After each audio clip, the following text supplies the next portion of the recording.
Yes dear students, good morning. आज हम economics of growth and development की class में आर्थिक विकास में बाधाएं यानी ऑब्स्टिकल्स टू इकोनॉमिक डेवलपमेंट के बारे में अध्ययन करने वाले। मैं doctor Sunanda Devpura, associate professor, government Meera girls college, Udaipur. आज हम यूनिट 3 का जो टॉपिक है ये आपका आर्थिक विकास में बाधाएं या ऑब्स्टिकल्स टू इकोनॉमिक डेवलपमेंट, इसका पार्ट 1 करने वाले हैं। ऑब्स्टिकल्स टू इकोनॉमिक डेवलपमेंट वाला ये जो टॉपिक है ये आपके सिलेबस में परपीचुएशन ऑफ अंडर डेवलपमेंट के नाम से दिया गया है। परपीचुएशन ऑफ पॉवर्टी या परपीचुएशन ऑफ अंडर डेवलपमेंट के नाम से दिया गया है। यानी कि ये जो अल्प विकसित देश हैं इनमें गरीबी है और वो गरीबी बनी हुई है, या वो अंडर डेवलप्ड हैं या कम डेवलप्ड हैं, अल्प विकसित हैं और वो अल्प विकसितता उनकी बनी हुई है। इसके क्या कारण हैं या इसमें क्या प्रॉब्लम्स हैं, क्या बाधाएं हैं इनके विकास में, इसके बारे में हम अध्ययन करने वाले हैं। तो इसको हम 2 पार्ट में डिवाइड करते हैं, एक आर्थिक बाधाएं और एक है गैर आर्थिक बाधाएं। हाँ, इसके पूर्व हम आपको ये बताएं कि कोई भी देश दरिद्र क्यों है। इन विशिष्टताओं में से अनेक दरिद्रता का कारण और परिणाम दोनों हैं। वास्तव में चक्रीय संबंध होते हैं जिन्हें दरिद्रता के दुष्चक्र कहा जाता है, जो ऐसे देशों में विकास के निम्न स्तर को चिरस्थायी बनाने का प्रयत्न करते हैं। चिरस्थायी यानी परपीचुएट। निम्नलिखित आर्थिक और गैर आर्थिक कारक उन आपसी कारण संबंधों का विश्लेषण करते हैं जो आर्थिक वृद्धि में बाधा उत्पन्न करते हैं। तो इसमें पहला हम लेते हैं आर्थिक बाधाएं, जिसका फर्स्ट पार्ट है दरिद्रता का दुष्चक्र।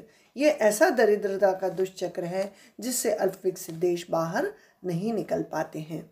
अल्प विकसित देश दरिद्रता के दुष्चक्र में पड़े हुए हैं और इसे परपीचुएशन ऑफ पॉवर्टी और परपीचुएशन ऑफ अंडर डेवलपमेंट भी कह सकते हैं। अल्प विकसित देश दरिद्रता के दुष्चक्र में पड़े हैं। नर्गसे ने इस विचार को इन शब्दों में व्याख्या की है कि इसका तात्पर्य ऐसी शक्तियों का वृत्तीय समूह है जो एक दूसरे पर इस तरह क्रिया और प्रतिक्रिया करती हैं कि वे एक दरिद्र देश को दरिद्रता की अवस्था में रखती हैं। उदाहरणार्थ, इसलिए एक देश इसलिए दरिद्र है कि वह दरिद्र है।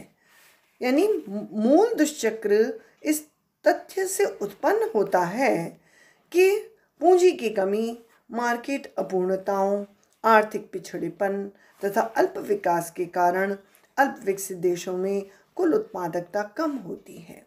और दुष्चक्र मांग एवं पूर्ति दोनों पक्ष से होते हैं। इनको हम इन 2 डायग्राम्स से एक्सप्लेन करने की कोशिश करेंगे। एक में मांग पक्ष है और दूसरे में पूर्ति पक्ष है। मांग पक्ष से कम उत्पादकता कम वास्तविक आय में झलकती है। कम उत्पादकता यानी लो प्रोडक्टिविटी और कम आय यानी लो इनकम। इससे मांग कम होती है और आगे निवेश की दर को कम करती है। इससे लो डिमांड और लो डिमांड से आगे लो इन्वेस्टमेंट होता है तथा पूंजी में कमी होने से उत्पादकता और आय में भी कमी होने लगती है।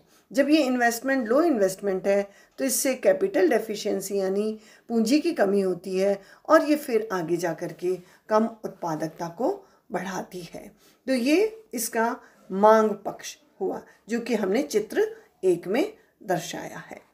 इसका जो पूर्ति पक्ष है वो इस प्रकार समझाया जा सकता है कि पूर्ति पक्ष में वास्तविक आय के निम्न स्तर का मतलब है बचत की निम्न दर, लो प्रोडक्टिविटी, फिर लो इनकम, कम आय और कम आय से कम बचत। बचत की निम्न दर का परिणाम यह होता है कि निवेश की निम्न दर, उसकी वजह से लो इन्वेस्टमेंट यानी निवेश कम होता है, फिर अगेन उसकी वजह से पूंजी की कमी यानी कैपिटल डेफिशिएंसी, और फिर इसका परिणाम होता है लो प्रोडक्टिविटी यानी निम्न उत्पादकता। अतः इस प्रकार पूर्ति की ओर से ये दुष्चक्र पूरा होता है। एक तरफ ये मांग की ओर से दुष्चक्र पूरा होता है, दूसरी तरफ ये पूर्ति की ओर से दुष्चक्र पूरा होता है, जो लो प्रोडक्टिविटी को बनाए रखता है। दोनों दुष्चक्रों की सामान्य विशिष्टता है कि वास्तविक आय का निम्न स्तर जो निम्न बचत तथा निम्न निवेश को प्रकट करता है। और इसके बाद एक तीसरा दुष्चक्र है, वो भी हम इसके बारे में नेक्स्ट उस पर स्टडी करते हैं, नेक्स्ट पे चलते हैं हम। ये तीसरा दुष्चक्र है, ये चित्र 3 में दिखाया गया है कि तीसरा दुष्चक्र मानवीय तथा प्राकृतिक साधनों को आच्छादित कर लेना है। प्राकृतिक साधनों का विकास देश में लोगों की उत्पादन क्षमता पर निर्भर करता है। यदि लोग पिछड़े हुए तथा अशिक्षित हैं तथा उनमें तकनीकी दक्षता, ज्ञान तथा उद्यमीय क्रियाशीलता का अभाव है, तो प्राकृतिक साधनों का या तो उपयोग ही नहीं हो पाएगा या फिर अल्प उपयोग होगा अथवा दुरुपयोग भी हो सकता है। तो किसी देश के लोग अल्प विकसित प्राकृतिक साधनों के कारण आर्थिक दृष्टि से पिछड़े हुए होते हैं। जैसे कि नेचुरल रिसोर्सेज हैं लेकिन बैकवर्ड लोग हैं, तो उन नेचुरल रिसोर्सेज का पूरा उपयोग नहीं कर पा रहे, तो इसलिए वो अल्प विकसित हैं। और अल्प विकसित हैं तो वहाँ पर मार्केट इम्परफेक्शंस, मार्केट पूरे सफिशिएंट नहीं है। तो मार्केट सफिशिएंट नहीं है तो उसकी वजह से नेचुरल रिसोर्सेज का भी वो पूरा विदोहन नहीं कर पा रहे। तो ये अगेन एक तीसरा दुष्चक्र बनता है। इस प्रकार अर्थव्यवस्था का अल्प विकास तथा दरिद्रता पर्यायवाची है। अल्प विकास और दरिद्रता दोनों एक दूसरे के पर्यायवाची हैं। कोई देश इसलिए दरिद्र है कि वह अल्प विकसित है, कोई देश इसलिए अल्प विकसित रहता है, दैट इज परपिचुएशन ऑफ पॉवर्टी, कि वह दरिद्र है। और वह इसलिए अल्प विकसित रहता है कि उसके पास विकास प्रवर्तन के लिए आवश्यक साधन नहीं होते हैं। दरिद्रता एक शाप है, परंतु उससे भी बड़ा अभिशाप यह है कि वह स्वयं को चिरस्थायी बनाए रखती है। चिरस्थायी means that it is again it is perpetuation of poverty. तो ये जो गरीबी है, दरिद्रता है, अल्प विकसितता है, ये चिरस्थायी है, परपिचुएट करती है। ये आपके टॉपिक में परपिचुएशन ऑफ पॉवर्टी या अंडर डेवलपमेंट के रूप में दिया गया है। ओके, नेक्स्ट पेज पर चलते हैं हम।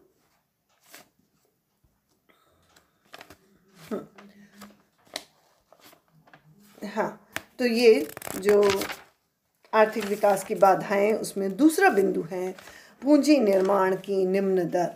दूसरा बिंदु है पूंजी निर्माण की निम्न दर, that is low rate of capital formation.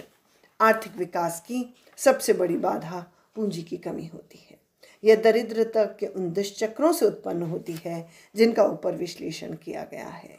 दरिद्रता किसी देश की पूंजी निर्माण की निम्न दर का कारण तथा परिणाम दोनों होती है। अल्प विकसित देश में जनसाधारण दरिद्रता में फंसे रहे होते हैं। वे अधिकतर अशिक्षित तथा अकुशल होते हैं और पुराने पूंजी उपकरण तथा उत्पादन के तरीके प्रयोग करते हैं।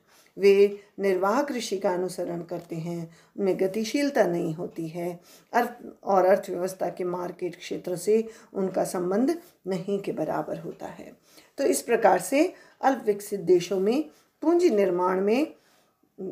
निर्माण की वृद्धि में जो बाधाएं हैं वो 3 प्रकार की हैं, जिसमें पहला है बचत व निवेश का निम्न स्तर, that is low level of saving and investment.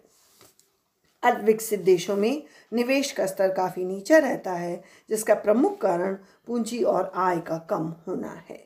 इन देशों में बचत तथा निवेश की प्रेरणा के कारण अपूर्ण कानून और व्यवस्था कायम रखना, राजनैतिक अस्थिरता, अनिश्चित मौद्रिक परिस्थितियाँ, आर्थिक जीवन में निरंतरता का अभाव आदि आदि हैं।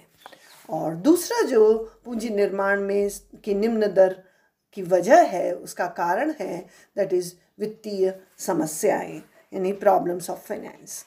अधिकांश अल्प विकसित देशों में उद्यमीय योग्यताएं अपने आप में एक दुर्लभ साधन है, और जो भी थोड़ी बहुत उद्यमता उपलब्ध भी होती है तो वह वित्त की कमी और निवेश की भारी जोखिम उठाने से भाग जाती है। अधिकतर व्यापारी निर्यात उद्योग में लगे रहते हैं जो प्राथमिक वस्तुओं का होता है। तो इस प्रकार इन देशों में पूंजी का वास्तविक स्टॉक में कोई वृद्धि नहीं हो पाती है। और तीसरा है प्रदर्शनकारी प्रभाव यानी डेमोन्स्ट्रेशन इफेक्ट। प्रोफेसर नरगसे के अनुसार अल्प विकसित देशों में पूंजी निर्माण की गति मंद करने वाले प्रमुख कारणों में से एक है कि लोगों में विकसित देशों के उत्कृष्ट उपभोग स्तरों का अनुसरण करने की इच्छा होती है। एकमात्र धनी वर्ग ही ऐसा है जो इन देशों में अधिकांश बचत करता है, लेकिन ये बचतें उत्पादक नहीं होती, जैसे भूमि खरीदना, स्वर्ण आभूषण खरीदना इत्यादि। तो ये प्रदर्शनकारी प्रभाव के कारण जो अमीर लोग हैं या जो पैसे वाले लोग हैं वो भी बचत करते हैं, लेकिन उस बचत को अनुत्पादक तरीके से करते हैं। नेक्स्ट पॉइंट है प्राकृतिक साधन यानी नेचुरल रिसोर्सेस। अल्प विकसित देशों में विभिन्न कारणों से प्राकृतिक साधनों का उपयोग नहीं हो पाता या अल्प उपयोग या सिर्फ दुरुपयोग होता है।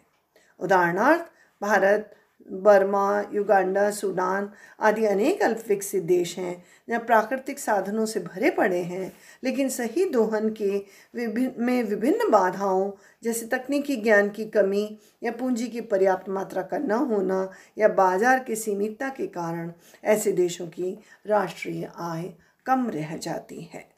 और नेक्स्ट पॉइंट है बाजार का सीमित होना यानी लिमिटेड साइज ऑफ मार्केट। अल्प विकसित देशों में बाजार बहुत छोटे होते हैं। इसका कारण में अगर हम जाएं तो उसमें पहला कारण है आय का कम होना यानी लो लेवल ऑफ इनकम। अल्प विकसित देशों में आय का असमान वितरण होता है, जिसके कारण बाजार पर नियंत्रण कुछ गिने चुने पूंजीपतियों का रहता है। अल्प विकसित देशों में सामान्यतः लोगों का जीवन स्तर नीचा रहता है। और नेक्स्ट है पूंजी की कमी यानी डेफिशिएंसी ऑफ कैपिटल। अन्य कारण यह भी है कि अल्प विकसित देशों में पूंजी की कमी होती है, लोगों की आय सीमित होने से बचत करने की प्रवृत्ति भी कम होती है और उद्यमों को भी पूंजी की उपलब्धता नहीं हो पाने के कारण ये निवेश की प्रक्रिया भी प्रभावित होती है, नहीं हो पाती है। और नेक्स्ट पॉइंट है परिवहन के अविकसित साधन यानी under developed means of transportation. अल्प विकसित देशों में परिवहन के साधन अविकसित होते हैं जिससे वस्तुओं का उत्पादन लागत अधिक रहती है।